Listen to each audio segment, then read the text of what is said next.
What the hell did you do? It's some kind of dormant virus? Shit! Hang on, I'm getting you out of there. Please proceed calmly to the nearest exit. We repeat, please remain calm. Do not panic. Please Sorry for the rough exit. Earpiece working, check. not attempt. You were just an Animus. Animus, yes? You were using it to access a genetic memory file in Helix labeled Shay Cormac? You work for Abstergo Entertainment, remember? Any of this ringing a bell?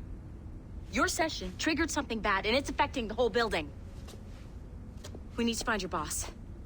You haven't forgotten your boss, have you? Melanie LeMay, zipper, chipper, overachiever? Here, take your communicator, check it if you get lost. Now let's get out of here. This is not a drill. Please proceed Follow me. calmly to Double the time. nearest exit. We repeat, This chaos is absolutely your fault, in case you're wondering. please proceed. Come on, everyone. Just like we practiced in our safety drills. Everything is gonna be okay, guys. Stay positive. What the hell is happening? A file labeled Shay Cormac was booby-trapped with some kind of virus. Your job is to prevent things like this. We need to contain these genetic memories, then we can destroy them. No. Isolate them. I want to study these memories.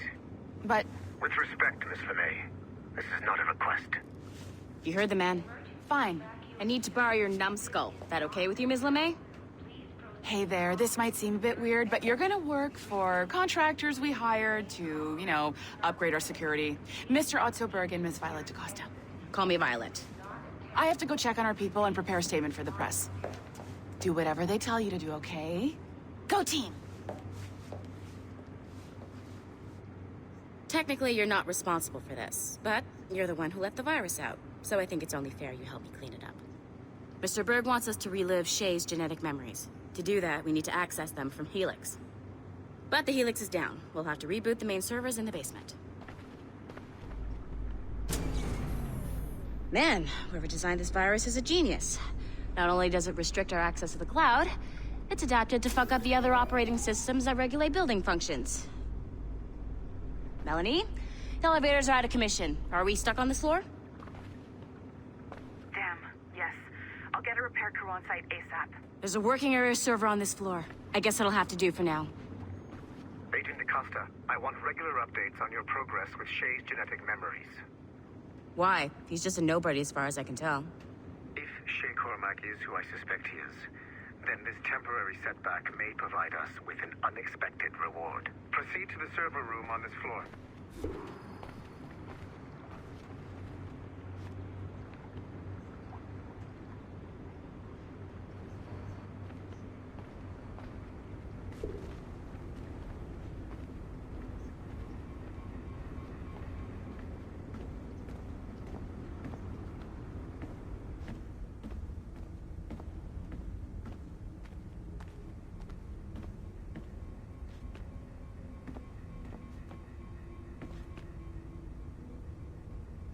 Come on, numbskull.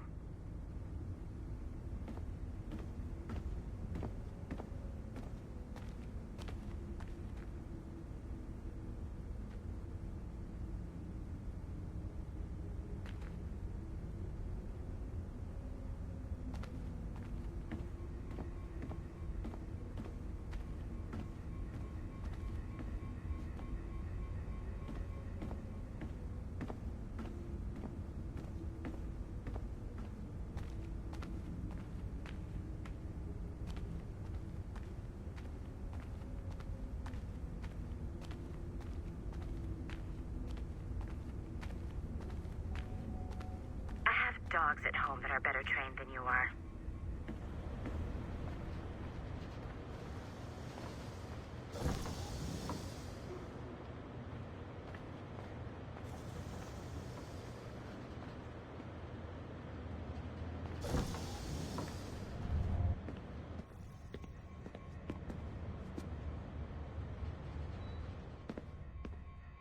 Do you see a flashing wireless signal? Once you restore the server, I'll connect your Animus workstation back to Helix. In theory, if you align the beams to segments of the core, it should solve the problem. But here's where it gets tricky. You have to move the circles in such a way that each segment is powered by a beam. The keyword here is each. One beam and one beam only per core segment, okay? Once everything is lit up properly, the system will reboot. Got it? Give it a shot.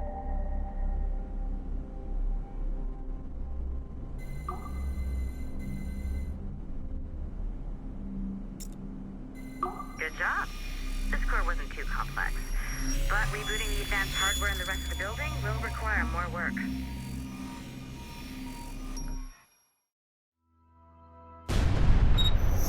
The assassins would have you believe that Al-Mualim was a great mentor who became corrupted with greed, and that he schemed with the Templars to acquire an apple of Eden.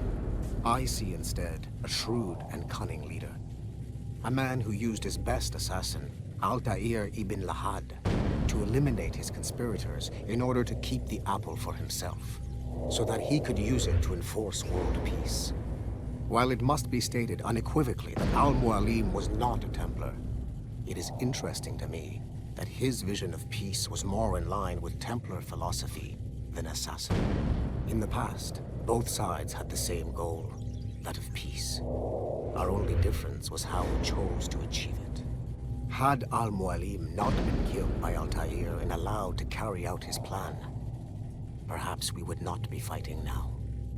It was only after Altair reformed the Brotherhood with its new ideals of free will that the conflict truly escalated and spread across the planet.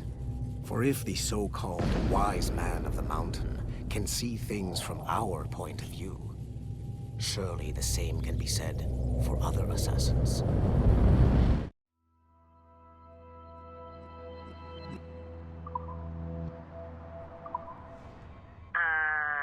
Okay, so I'm not sure you're supposed to see that. You should just get back to your Animus. With the servers back online, you could, in theory, restore your co-workers' workstations if you feel like being helpful. And you could, in theory, find some more digital goodies if you feel like being sneaky. Hey, one of your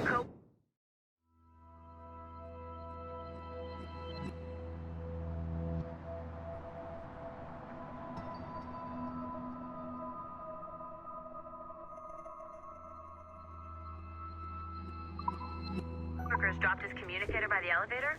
If you see any tech lying around like that, grab them. There might be a clue as to who did this. Now that you have unlocked Shay Cormac's memories, we stand on the brink of a grand discovery. I know you must have questions about your new assignment, or about me. For now, all I will say is that Shay's story contains the answers. Shay will lead you to a greater understanding.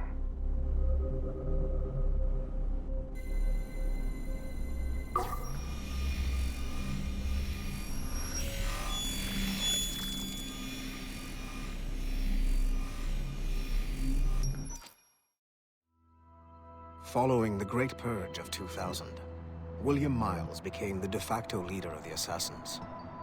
A cunning and ruthless strategist, he trained several agents who infiltrated Abstergo, including Clay Kazmarek and Lucy Stillman. In late 2012, I captured William Miles in Cairo and delivered him to Warren Vidic in Rome. Miles' son, Desmond, attacked Abstergo, killed Vidic and Master Templar Daniel Cross. He fled to a First Civilization temple in New York. On December 21st, Desmond Miles was killed inside the precursor structure. The grieving William Miles went underground and left the Brotherhood in the hands of Gavin Banks. Banks led a small team across the globe, attempting to rebuild assassin cells. We have confirmed sightings in Kyoto, Moscow, and Paris. Miles resurfaced in late 2013, and we have confirmed his involvement in the infiltration of Abstergo Entertainment Montreal by the assassins Sean Hastings and Rebecca Crane. Both Miles and Banks remain at large. Agent Acosta has tasked the Akashic satellite Plexus to sweep the planet for traces of assassin activities. We have yet to locate them.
Okay, the numbskull is in another Animus session, and I've required caffeine. All is right with the world. Good. This isn't really your kind of mission, is it, boss? Every mission is important in its own way. Still, I bet you'd rather be out with the rest of the team, hunting Sean Hastings or something. Wouldn't you? Hell yeah. I want a front row seat for that show. Any word from Sorkin? He's scheduled to update me in 43 minutes. Good. Can I ask you something? Of course. What's it like, using an Animus? I went through the Animi training program. It felt like the drills we used to do in the UT Jaeger. You never use a normal Animus like this one? To relive your own genetic history? Only once. Really? Who were you? I was a young man. On the Viking raid on Lindsey Farn. 793, northeastern coast of England. Sorry, history nerd. So, how was it? It was summer. Good sailing weather. The monastery was a center for religious studies, and we crashed into the city like a tidal wave.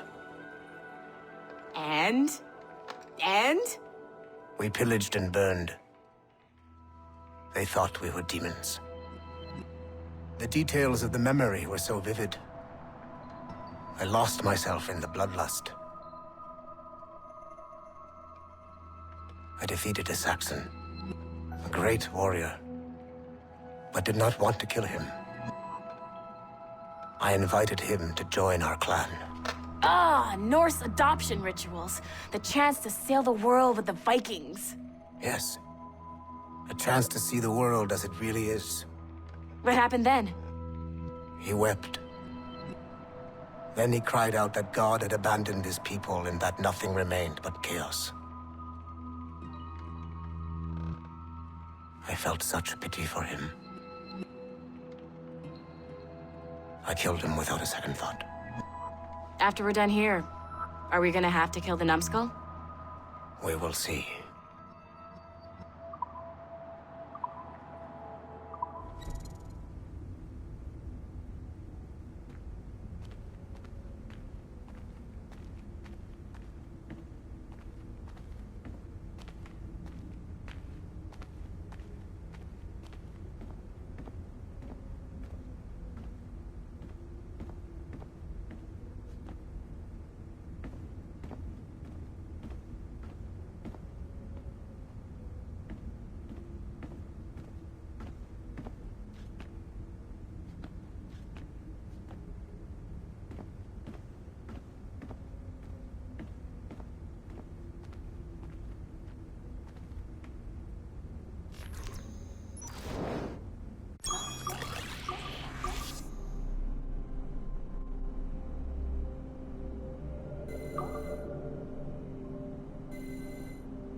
Hey, boss. Calling from Germany? Yes, I am in Essen, searching for an artifact called the Ankh of Isis. Can you tell me anything about it?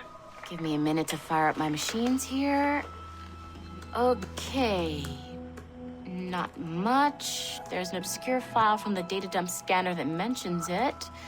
It was allegedly 14th century Germany, where an assassin named Lucas Zergberg fought a Templar offshoot called the Brothers of the Cross. How original. That's the file that led me to this bland shit pile. Is there anything else? Anything outside of Abstergo official records? Nobody's ever seen the thing. There's all kinds of stories about its history. From Roman Gallia, Egypt during the Middle Ages, and even a cell of modern-day assassins. Oh, and it apparently raises the dead. Is there any evidence to support this? None at all. You know what I think?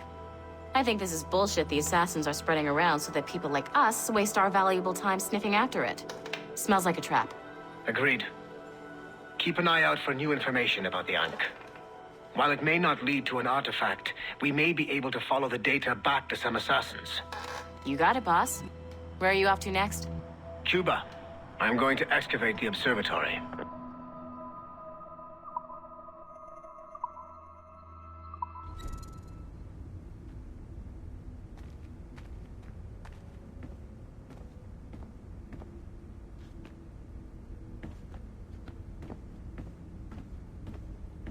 Nothing to see here.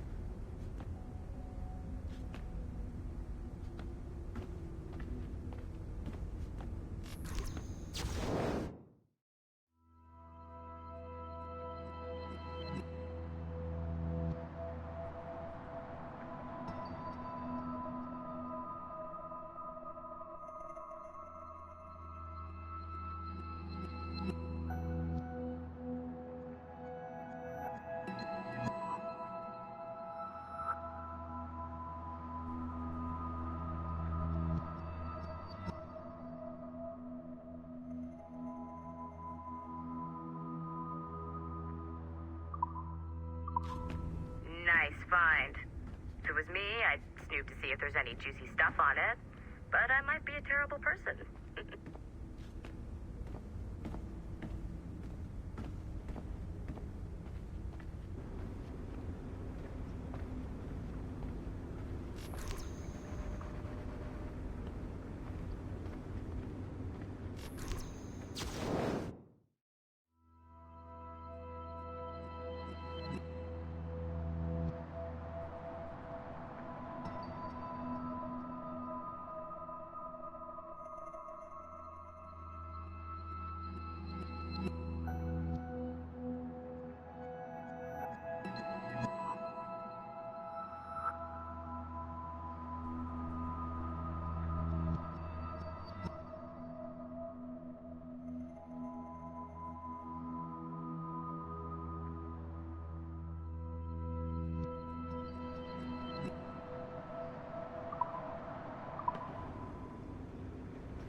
Haytham Kenway remains a controversial figure for me. I have great respect for him. After all, he was the Grand Master of the Colonial Rite, charged with finding a precursor site. Haytham was cunning and ruthless, but he had a streak of emotional weakness that ultimately triggered his downfall. He lost his father when he was a child, and the British Grand Master Reginald Birch raised him to become a Templar Knight. Haytham eventually learned that his father, Edward, had been an assassin. That he chose to stay a Templar, rather than follow in his father's footsteps, indicates to me that he believed he was already on the right path. When Haytham discovered that Birch was the one who murdered his father, he and his sister killed him in revenge. I believe this was the beginning of his downfall. Templars kill for efficiency, not petty emotions. When he discovered that his son Connor was an assassin working against him in the colonies, the same emotional weakness stayed his blade. A pity Connor did not show him the same mercy.